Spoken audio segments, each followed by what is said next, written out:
Assalomu alaykum qadrli obunachilar, yaxshimisizlar? Mana bugun 2026-yil 23-iyun Namangan shahar Pромзонада yangi ishni boshlash arafasidamiz. Ko'rishingiz mumkin. Burchakka tandirimiz bo'libdi.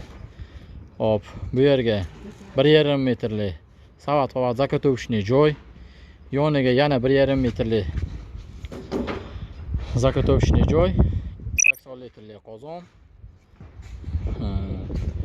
130 mangalimiz bo'libdi. Ichi toza 130, tashqarisi 180 bo'ladi. Hop, yoniga 30 litrli qozon, yana 1 metrdan oshiqroq zakotovishni joy, o'rtaga gaz plita, yana 1 metrli zakotovishni joy, xolodilnik qo'yadigan joy bo'libdi. O'rtada mana yerda ostrov bo'ladi, uzunligi 3 metrlik. Hop, mangalimiz ham neobishni proyekt orqali qilingan. Mana proyekti, xudo xolasa shunga birga bir qilib chiqarib beramiz, xudo xolasa. Mana shu ko'rinishda bo'ladi.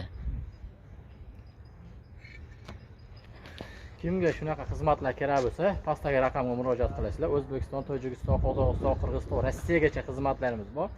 Yo'qsa like bosib, obuna bo'lib qo'yishni unutmanglar. Keyingi obyekt xohlasa sizlarniki bo'lishi mumkin. Qo'llab-quvvatlab tursangiz, bundanda chiroyli, qiziqarli ma'lumotlarni, ishlarimizni qo'yib olamiz. Asosiysi obuna bo'lib qo'yishni unutmanglar. E'tiboringiz uchun rahmat.